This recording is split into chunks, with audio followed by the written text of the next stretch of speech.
Mis hermanos, les voy a invitar a que abra su escritura, su Biblia, y busque en el Evangelio de Juan, capítulo 12. Allí vamos a estar meditando en esta tarde. El tema está titulado La celebración de la Pascua.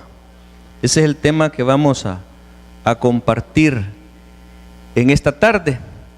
El énfasis o el propósito de esto es el énfasis en la redención de Dios para su pueblo. Busque, dije, Juan capítulo 12.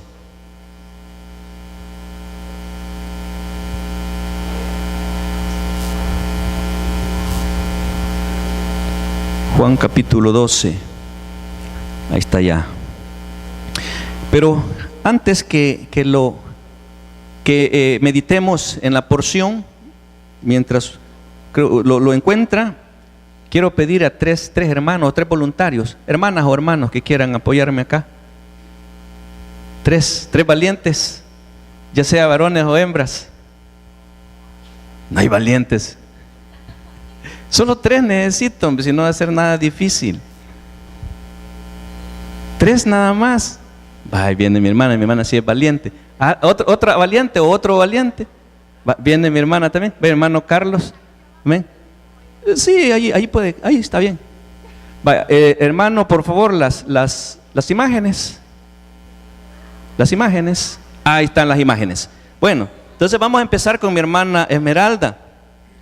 En la vida siempre tenemos señales y las señales nos identifican, nos representan algo, porque nosotros no seguimos las señales. ¿Sí, verdad? No seguimos las señales, sino lo que representa las señales. Ahí tenemos primero, a este costado, ese hueso, ¿verdad? Para usted, hermana, ¿qué representa eso? ¿Qué significa eso? Símbolo roquero o de muerte. De peligro también.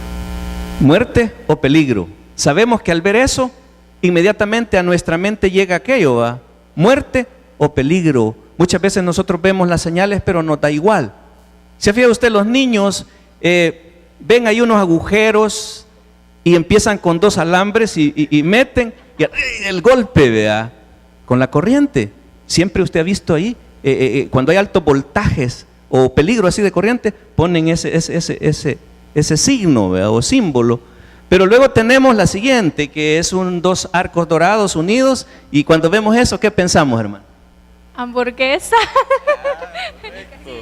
Comida, hamburguesa, pero más que hamburguesa, ¿qué pensamos más cuando vemos esos dos arcos? Comida. Sí.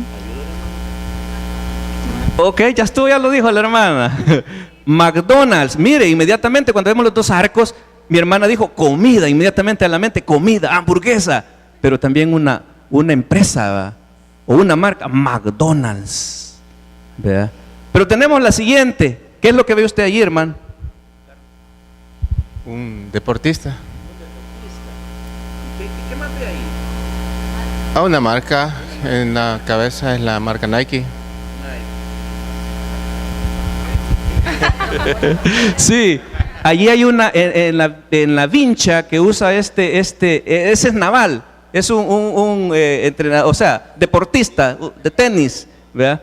Y tiene en la vincha una señal que es la de la marca Nike, ¿verdad? Entonces con eso se le hace propaganda a esa marca, ¿verdad? Hay tantas cosas de Nike, camisas, zapatos y tantas cosas de Nike. Entonces cuando nosotros vemos los símbolos, inmediatamente nos llega a la mente algo, ¿verdad? Pueden sentarse, hermano. Gracias. Entonces, fíjense que la Pascua también es un símbolo que tiene su representación tanto en el Antiguo Testamento como en el Nuevo Testamento, ¿verdad? Y es lo que vamos a ver a través de esta porción que Juan nos está revelando a través de la Escritura. La Pascua es una señal que apunta a Jesús a través de la sincronización del tiempo, o sea, la Pascua y la crucifixión de Jesús, que es lo que dice este pasaje que vamos a ver. Ahora, la señal de la Pascua es la señal donde apunta a la muerte de Jesús, es lo que está anunciando María con el evento, el acto que hace con el Señor, ungiéndolo con el perfume. Y en la primera Pascua, ¿qué se hacía en la primera Pascua? Yo creo que todos tenemos el conocimiento de lo que es la Pascua, ¿verdad? ¿Sí? Se hacían sacrificios, había un ritual judío en que se sacrificaban los animales, los corderos, y se comía la carne, se comía el pan sin levadura, ¿sí? El pan sin levadura. La sangre también tenía una simbolización. La sangre la untaban en los dinteles de las puertas para que cuando pasara el ángel de la muerte, dice que no les tocase, pues había algo pues que el Señor había dicho que iba a herir al pueblo de Egipto, ¿verdad? Con las plagas. Si usted acuerda, a Faraón le mandó las plagas y que iba a herir a todo primogénito. Entonces, pero cuando el ángel de la muerte pasaba y en los dinteles de las puertas había sangre rociada, entonces pasaba de largo, no les pasaba nada. Amén. Entonces hay una señal, ¿verdad? Por eso yo puse esas imágenes, porque cuando nosotros vemos las señales, inmediatamente llega a nuestra mente. Entonces, la celebración de la Pascua, tenemos la celebración de la Pascua judía y la Pascua que normalmente nosotros como cristianos conocemos. Amén. Pero lo que vamos a ver, o lo más importante, es la aplicación que nosotros podamos hacer, el conocimiento que nosotros tengamos de lo que es la celebración de la Pascua. Amén. ¿Ya tienen la porción? Vamos a leerlo en el capítulo 12, versículo 1. Ya está acá en pantalla. Dice: 6 días antes de la Pascua vino Jesús a Betania, donde estaba Lázaro, el que había estado muerto, y a quien había resucitado de los muertos. Y le hicieron allí una cena. Marta servía, y Lázaro era uno de los que estaban sentados a la mesa con él. Entonces María tomó una libra de perfume de nardo puro de mucho precio, y ungió los pies de Jesús, y los enjugó con sus cabellos, y la casa se llenó del olor del perfume. Y dijo uno de sus discípulos, Judas Iscariote, hijo de Simón, el que le había de entregar: ¿por qué no fue este perfume vendido por 300 denarios y dado a los pobres? Pero dijo esto no porque se cuidara de los pobres, sino porque era ladrón, y teniendo la bolsa, sustraía de lo que se echaba en ella. Entonces Jesús dijo: déjala, para el día de mi sepultura ha guardado esto, porque a los pobres siempre los tendréis con vosotros, mas a mí no siempre me tendréis. En el versículo 9 dice: gran multitud de los judíos supieron entonces que él, o sea Jesús, estaba allí, y vinieron no solamente por causa de Jesús, sino también para ver a Lázaro, a quien había resucitado de los muertos.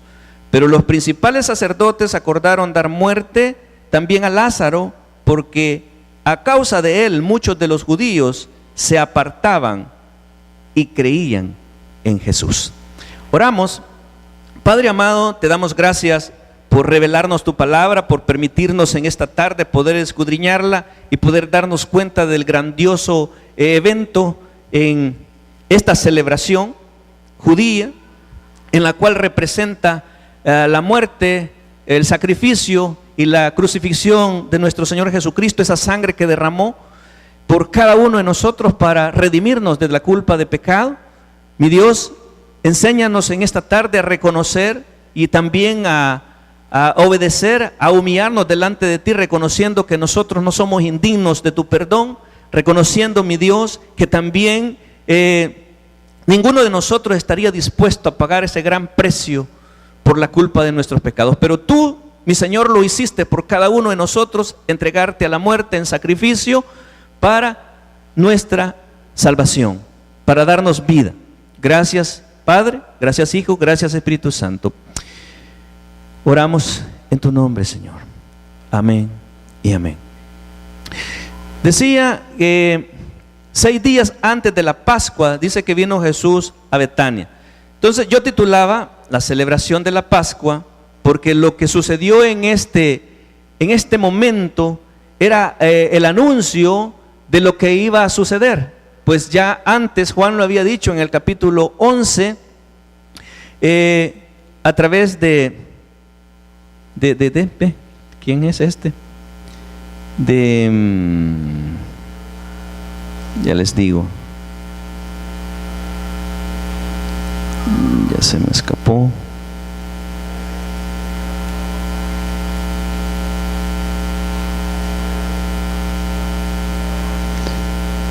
A través de Caifás. Caifás les dijo a los judíos, cuando los judíos querían prender a Jesús y darle muerte, les dijo que era necesario que un hombre muriera por el pueblo. O sea, les dijo, ustedes ignoran todo esto, pero más no saben que es necesario que un hombre muera por el pueblo para que toda la nación se salve. Porque ellos tenían miedo de que la ciudad fuera destruida por los romanos. Entonces decían que es necesario que alguien muera. Entonces ellos, sin saber, ellos estaban llegando al cumplimiento de una profecía, pues estaba profetizado que Jesús tenía que morir. Y ese era el propósito, el plan de Jesús al venir a esta tierra, o sea, redimir a su pueblo, entregarse al sacrificio, a la muerte. Entonces, vemos acá que el propósito es enfatizar la redención del pueblo de Dios, pues en aquel tiempo, según la tradición judía, se hacían ritos, ceremonias, en las cuales en la Pascua se celebraba, dice, el 14 de Nisan. El 14 de Nisan estaba, según el calendario judío, entre finales del mes de marzo y principios del mes de abril. O sea que en ese momento es que sucedió que a Jesús fue ungido antes, pero en esa fiesta Él tenía que ser sacrificado. Y justamente el 14 de Nisan, según la palabra, dice que es un día viernes a la puesta del sol. O sea que se aproximaba el día sabático, el día sábado, el día donde no se podía hacer nada. O sea que ese día lo apartaban para no hacer ninguna tarea. Entonces, se aproximaba el día de reposo. O sea, según la palabra dice que estaba entre el 14 y 15 de Nisan. Son las fechas o los números que se manejan según la Biblia. Pero decía entre marzo y abril. Entonces, es lo que nosotros conocemos también como la celebración aquí de la Semana Santa, ¿verdad? Amén. En esas fechas más o menos. Pero hay dos calendarios que difieren en días, que es el calendario judío y el calendario occidental, ¿verdad? O sea, que normalmente nosotros tenemos. Entonces hay una diferencia de días, y cada 19 años dice que se corre más o menos como un mes, ¿verdad? Entonces eso es lo que conocemos de la Pascua. Pero ¿qué es lo que se hacía en esa Pascua? En la Pascua se sacrificaban los animales y se hacían los holocaustos. ¿Para qué se hacía eso? ¿Ah? Para liberarnos del pecado. Entonces, si es para liberarnos del pecado, o sea, ese rito tiene mucho que ver, ¿verdad?, con lo que vamos a ver a través de la palabra. ¿Por qué? Porque se hacían sacrificios de animales con el fin de expiar, ¿verdad?, de cubrir el pecado, pero no lo quitaba. Entonces, sacrificaban los animales, ¿verdad?, la sangre rociada en los dinteles de las puertas de las casas. Y aparte de eso, en esa celebración era una cena donde también se repartían o servían especias aromáticas, como especias amargas, así, especias amargas, que tiene una representación también, las copas, 4 copas que dice que se ponían a la mesa, la carne del cordero, ¿verdad?, y el pan sin levadura. Entonces el pan dice que 6 días antes de la celebración de la Pascua, entonces retiraban todo lo leudado para que todo fuera puro, y el cordero tenía que ser algo sin mancha, o sea, ¿cómo? Sí, sin mancha, ¿verdad?, puro. Entonces lo sacrificaban. Dice 6 días antes de la Pascua tenemos lo primero, el tiempo de la Pascua, o sea, lo que ya les explicaba, que es el 14 de Nisan, lo que dice la Escritura, y es entre la última semana de marzo y la primera de abril. y era un día viernes a la puesta del sol. La Pascua representa, y esto es importante, la Pascua representa el Éxodo o el Pesaj, como dice la Escritura, el Pesaj, o sea, la liberación del pueblo judío de Israel, la salida de la esclavitud, o sea, la salida de Egipto. Eso representa la Pascua. La salida, el paso, el éxodo, la liberación del pueblo de Israel de la esclavitud de Egipto a una tierra prometida. Una ley perpetua, era una ley perpetua para todas las generaciones, o sea, el sacrificio, eso quedó como una ley, se hizo la primera vez y luego quedó como una ley para todas nuestras generaciones. Pero nosotros ya no seguimos sacrificando animales, porque Cristo ya fue sacrificado. Amén. Entonces no podemos seguir en ese mismo ritual. O sea, también el pueblo judío, después que el templo fue destruido, fue derribado, entonces ellos dejaron de practicar ese ritual. Amén. Dejaron de practicarlo. Entonces la Pascua representa el éxodo, la salida del pueblo de Egipto, o sea, Israel de Egipto, de la esclavitud hacia una tierra prometida. Y luego dice el lugar que dice que Jesús subió a Betania, ¿sí? Así es. Vino Jesús, dice, a Betania. Betania estaba a 3 kilómetros aproximadamente de Jerusalén. Entonces, con la señal de Abraham, en el lugar donde el carnero muere, o sea, Isaac, Dios le dio un hijo a Abraham, y este es Isaac. Entonces, luego después de habérselo dado, se lo pidió en sacrificio. ¿Se recuerda eso? Lo pidió en sacrificio, entonces viene Abraham y lo presenta. Entonces, este acontecimiento tiene relación con el sacrificio de Jesús. Vea Génesis, capítulo 22, versículo 1. Génesis 22,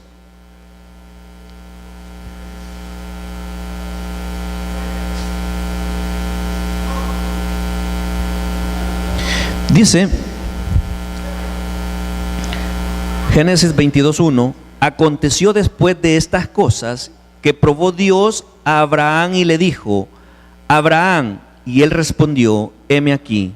Y dijo, toma ahora tu hijo, tu único Isaac, a quien amas, y vete a tierra de Moriah, y ofrécelo allí en holocausto sobre uno de los montes que yo te diré. Y Abraham se levantó muy de mañana y enalbardó su asno y tomó consigo 2 siervos suyos y a Isaac su hijo, y cortó leña para el holocausto y se levantó y fue al lugar que Dios le dijo. Al tercer día alzó Abraham sus ojos y vio el lugar de lejos.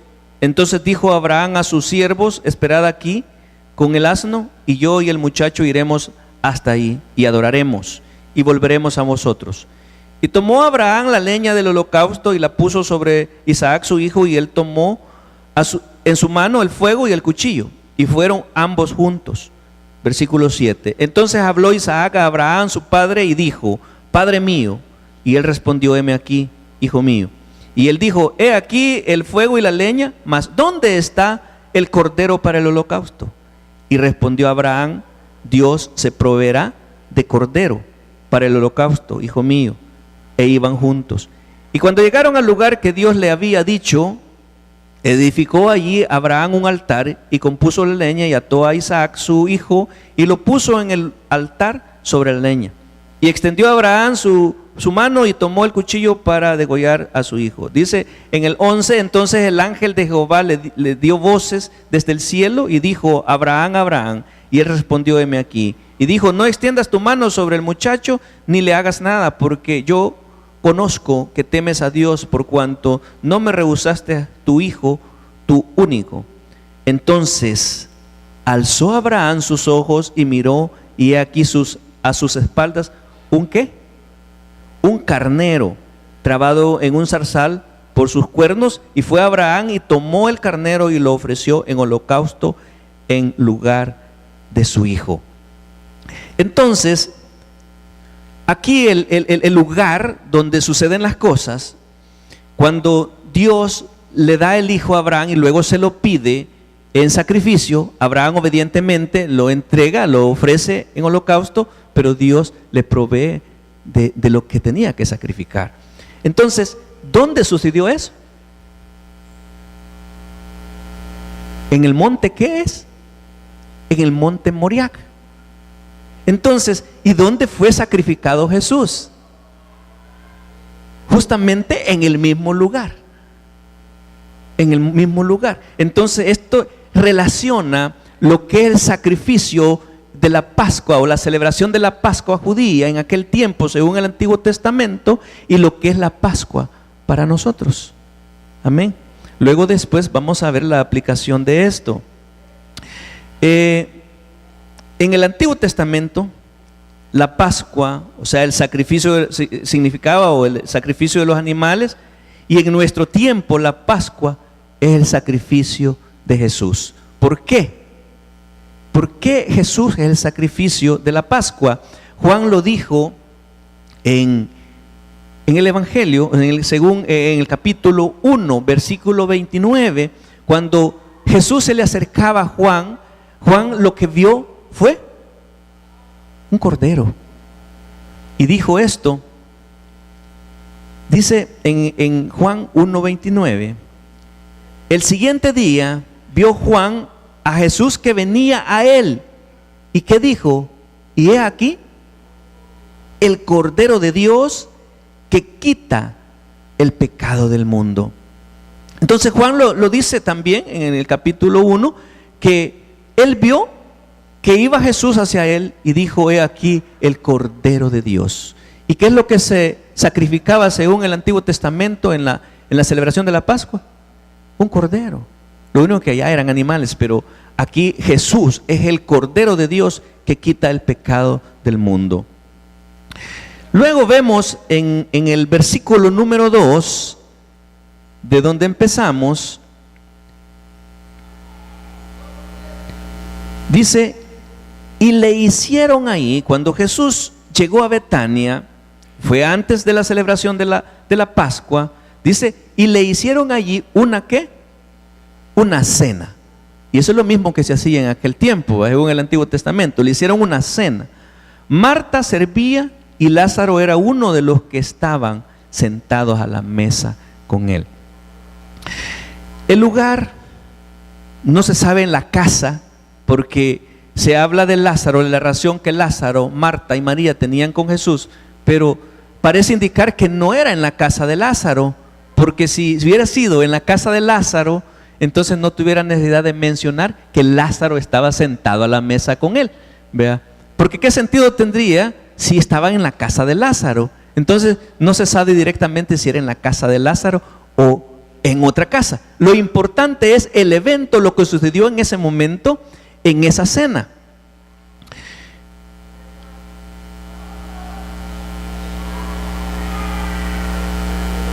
Dice, tenemos el primer evento, una cena. En el ritual judío se sacrificaban corderos según el número de las familias, y así lo comían. La sangre era usada como símbolo o señal. ¿Para quién? ¿Para quién era esa señal? O sea, cuando esa sangre la rociaban en los dinteles de la puerta, dice que la usaban como señal. Sí, cuando el ángel pasara, entonces dice que pasaba de largo, o sea, no los hería, no les pasaba, pero era para la gente, para las que estaban en la casa, fueran protegidos de la muerte. O sea, que cuando pasara la muerte o el ángel de la muerte, ellos quedaran libres, o sea, no les pasara nada. Entonces era una señal para la gente, ya lo vamos a ver bíblicamente. Con la sangre, dice, eran rociados los dinteles de las puertas para cuando pasara el ángel de la muerte no les tocase. Éxodo capítulo 12 versículo 13, y esta era la señal. Dice, y la sangre os será por señal en las casas donde vosotros estéis, y veré, dice, la sangre, y pasaré de vosotros, y no habrá en vosotros plaga de mortandad cuando hiera la tierra de Egipto. ¿Por qué? O sea, Dios había dicho que les iba a herir y le iba a mandar las plagas a Faraón por la rebelión, por el mal que estaban haciendo, porque ellos no cambiaban. Entonces había algo desagradable delante de Dios, y entonces dijo: los voy a herir y voy a destruir a todo primogénito. Entonces el hijo primogénito tenía que morir. Entonces, y para que no murieran los hijos, entonces se usaba la sangre en los dinteles de las casas. ¿Cuál era el ritual de la cena pascual o la cena judía? Se servía la cena con las copas, con las especias amargas y con la carne del cordero y el pan ácimo, que es el pan sin levadura. Y esto es lo más importante de este pasaje, porque cada cosa que se sirvió en ese momento, en ese momento de la cena, de la celebración de la Pascua, tiene su significado. Como cada copa, son 4 copas, no los vamos a detener allí porque nos tardaría mucho, sino lo más importante, que es, digamos, la Pascua representaba la salida del pueblo de Israel de la esclavitud de Egipto, es el paso del Pesaj.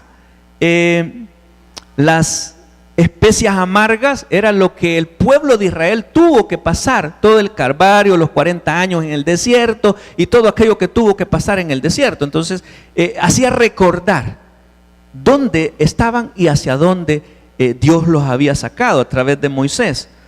Pero nos vamos a detener acá en lo que es el pan ácimo. Dice que era el pan sin levadura. ¿Por qué? Porque no tenía que comerse nada leudado, según la ley del ritual, según la Pascua. Pero eso de la levadura también tiene un significado para nosotros hoy.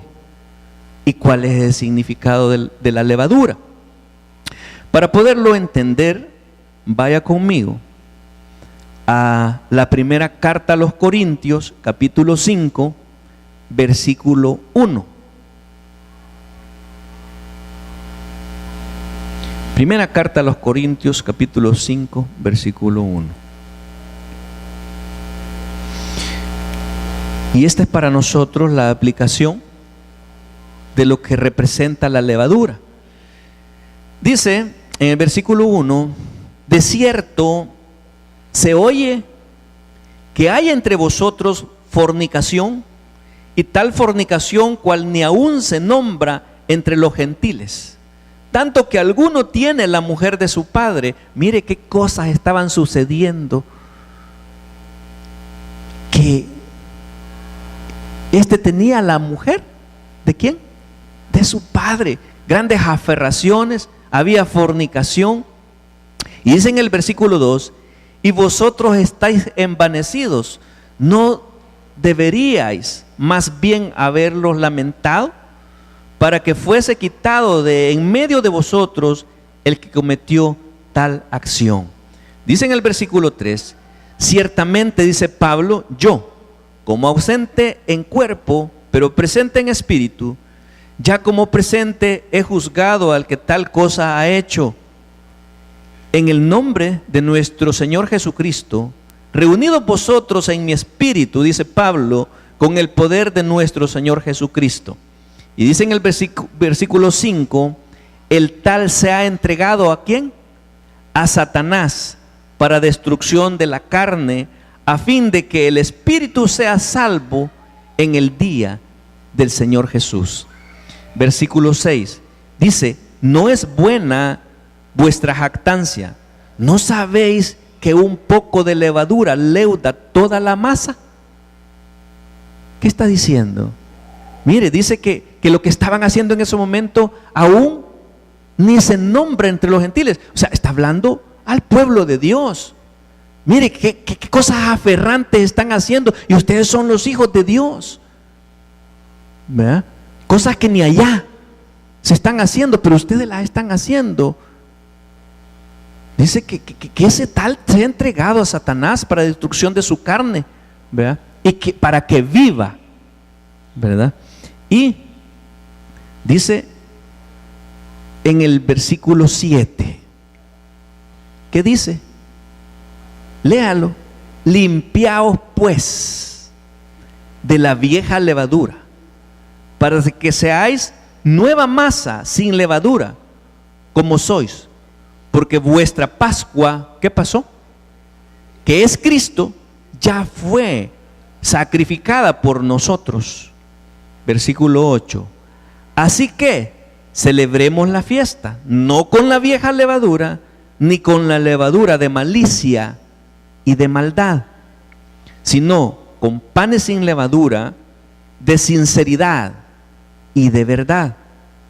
Y dice en el 9, os he escrito por carta que no os juntéis con los fornicarios, no absolutamente con los fornicarios de este mundo, o con los avaros, o con los ladrones, o con los idólatras, pues en tal caso os será necesario salir del mundo.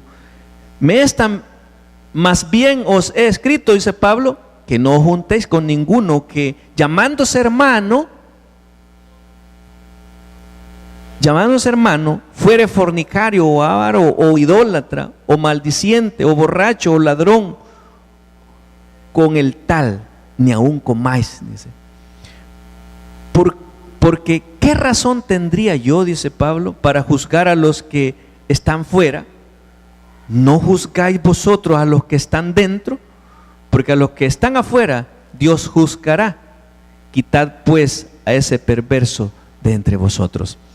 Entonces, esta es la aplicación de la levadura, que para nosotros en aquel tiempo, según el Antiguo Testamento, dice que la cena la comían con el pan sin levadura o el pan ácimo. Entonces para nosotros es que ahora nosotros la Pascua no la vamos a celebrar una vez al año. ¿Sí o no? Porque allí cada año celebraban la Pascua, hacían esa cena, esa fiesta, pero para nosotros ya no debe ser así. ¿Por qué? Porque la Pascua es Cristo y la Pascua ya fue sacrificada. Entonces nosotros todos los días que vivamos tenemos que vivir en fiesta para el Señor. Pero ¿cómo debe de ser esa o cómo debemos de presentarnos pues delante del Señor? Dice que debemos de dejar la vieja levadura, presentarnos delante de Él con algo nuevo, ¿verdad? Con sinceridad, con verdad, con humildad, amén, con servicio, ¿verdad? Que dejemos la vieja de levadura, todo aquello que era antes, pues eso ya pasó. Ahora vivamos para Cristo, amén.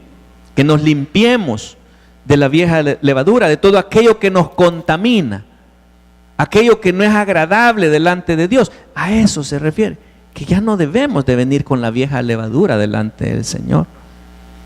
¿Sí?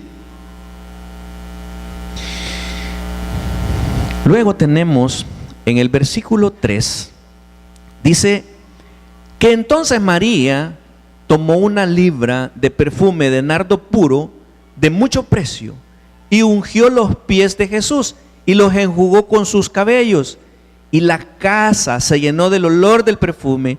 Y dijo uno de sus discípulos, Judas Iscariote, hijo de Simón, el que le había de entregar: ¿por qué no fue este perfume vendido por 300 denarios y dado a los pobres?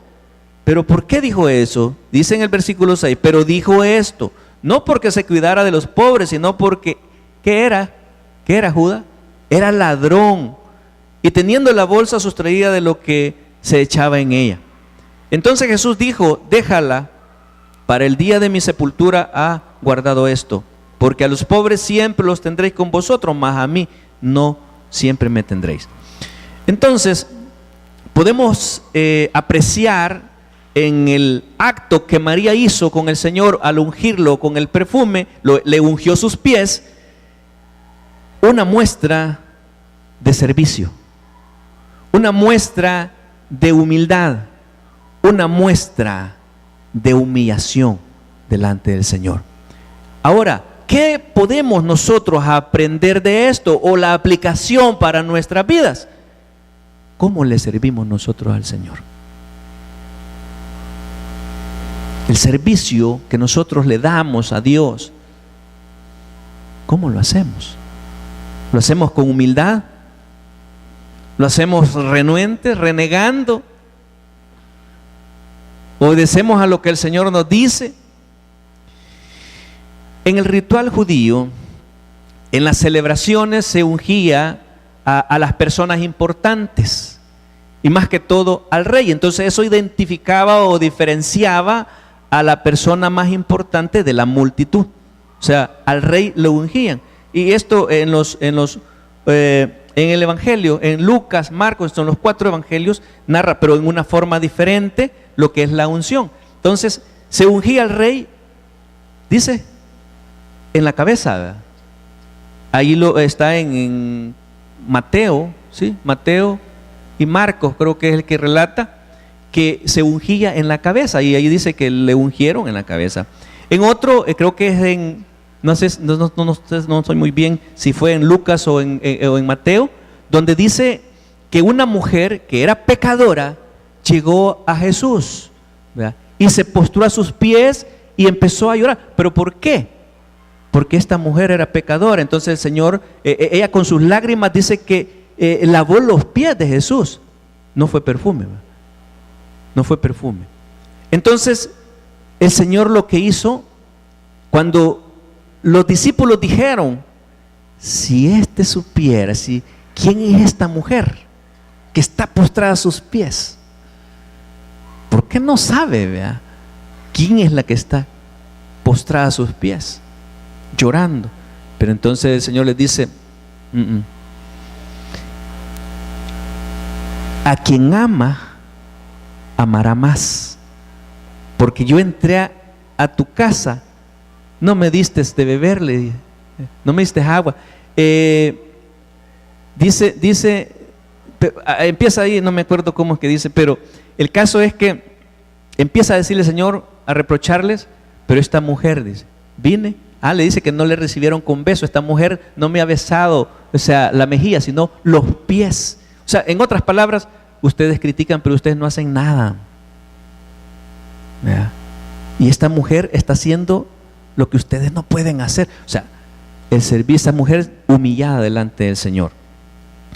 Entonces, esta mujer, María,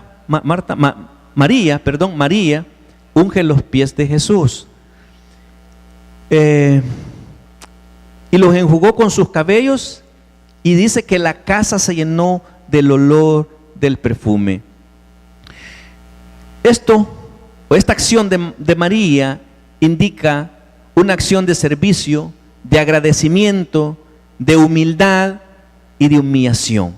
Ve el versículo 4 del capítulo 12 de Juan, y dice, y dijo uno de sus discípulos, ¿quién era? Judas Iscariote, hijo de Simón, el que le había de entregar. ¿Por qué no fue este perfume vendido por 300 denarios y dado a los pobres?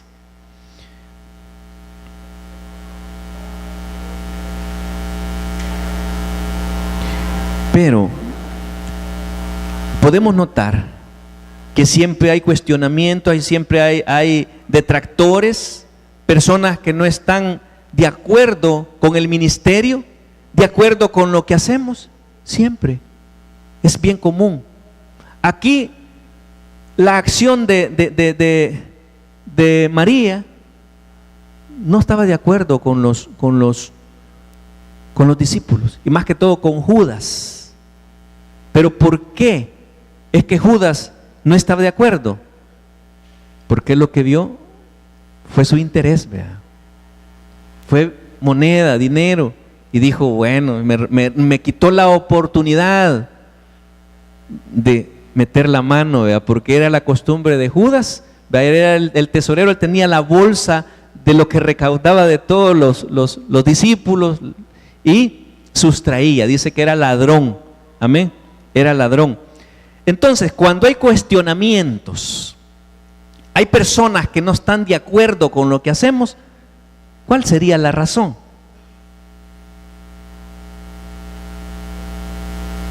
¿Cuál sería la razón? Si vemos aquí a Judas, pues, Judas era uno de los que estaban con el Señor, era uno de los discípulos del Señor, pero no estaba de acuerdo con la acción de María. Y vio el desperdicio. ¡Qué desperdicio! Dijo, si esto tan costoso, ¿cómo conseguirlo? Pues si son 300 denarios el salario de un jornal de un año. ¿Y cómo es posible? Pero así como en aquel tiempo, hoy hay personas de igual manera, o sea, no están de acuerdo, siempre, no hombre, que es lo mismo. Yo no estoy de acuerdo con lo que está haciendo. ¿Pero por qué? Porque sus intereses son otros. El interés de Judas no eran los pobres. Y lo dice claramente en la porción que leímos. El interés de Judas no eran los pobres, sino porque era menos la oportunidad de recibir algo o de sustraer de la bolsa. Entonces a él no le interesaban los pobres. Amén. Entonces, cuando los intereses no son los mismos o las pretensiones no son las mismas, entonces va a haber oposición. No voy a estar de acuerdo porque, ¿verdad? Así como Judas, ¿verdad? Él no estaba de acuerdo con la acción de María. Luego tenemos en el versículo 7 y 8, dice, entonces Jesús dijo, déjala, porque estaban cuestionando a María por lo que había hecho, por derramar el perfume, y sabían el costo del perfume. Dice, déjala, para el día de mi sepultura ha guardado esto, porque a los pobres siempre los tendréis con vosotros, mas a mí no siempre me tendréis. Entonces la acción de María es el anuncio o la anticipación de la muerte y la resurrección de Jesús. ¿Por qué? Porque al ungirla, ella estaba preparando para lo que venía más adelante, lo que iba a surgir con el Señor, que él lo iban a tomar, lo iban a matar, pues y luego después lo iban a crucificar. Amén. Y luego la resurrección. Vemos en el final de este pasaje, en el versículo 9 y 11, la ceguera espiritual. Dice que gran multitud de los judíos supieron entonces que Jesús estaba allí y vinieron no solamente por él, sino también para ver a Lázaro, a quien había resucitado de los muertos. Y dice, miren el versículo 10, pero los principales sacerdotes acordaron dar muerte también a Lázaro. O sea, ya no solamente a Jesús, sino también a Lázaro. ¿Por qué? Porque ellos no podían ver el beneficio, no pudieron apreciar lo que el Señor había hecho con resucitar a Lázaro de entre los muertos, ¿verdad? Entonces ellos estaban ciegos, y así como querían matar a Jesús, ahora también buscan matar a Lázaro, darle muerte a Lázaro, porque a causa de él muchos de los judíos se apartaban y creían en Jesús. Bueno, dijeron, esto se nos va a ir abajo, pues todos se van tras de Jesús. Entonces el problema no tanto es Jesús, sino también Lázaro. Entonces le vamos a dar muerte, ¿verdad? No pudieron ver o apreciar el beneficio de la resurrección de Lázaro y las señales que Jesús había hecho, y en su ignorancia, perdón, ya se me corrió esto. Y en su ignorancia llegaron al cumplimiento de las profecías, pues estaba profetizado que un hombre tenía que morir por el pueblo, y este era Jesús. En el capítulo 11, versículo 47, siempre de Juan, dice que entonces los principales sacerdotes y los fariseos reunieron el concilio y dijeron, ¿qué haremos? Porque este hombre hace muchas señales, está refiriéndose a Jesús. Si le dejamos así, todos creerán en él, y vendrán los romanos y destruirán nuestro lugar santo y nuestra nación. Ese era el temor de que pudiera ser destruido el lugar santo, la nación. Entonces Caifás, uno de ellos, sumo sacerdote en aquel año, les dijo, vosotros no sabéis nada, les dijo. ni pensáis que nos conviene que un hombre muera por el pueblo y no que toda la nación perezca. Esto no lo dijo por sí mismo, sino porque como era el sumo sacerdote aquel año, profetizó. O sea, había una profecía, profetizó que Jesús había de morir por la nación. Y no solamente por la nación, sino también para congregar en uno a los hijos de Dios que estaban dispersos. Así que desde aquel día acordaron matarle. Esto es lo que representa la Pascua para nosotros en este tiempo. En conclusión, nuestra Pascua es Cristo quien se entregó a la muerte y derramó su sangre para nuestra redención, para nuestra liberación de la muerte eterna, para la liberación de la esclavitud del pecado y sacarnos del reino de las tinieblas y trasladarnos a su luz admirable, al reino de Dios. Amén. Le invito a que cierre sus ojos. Padre.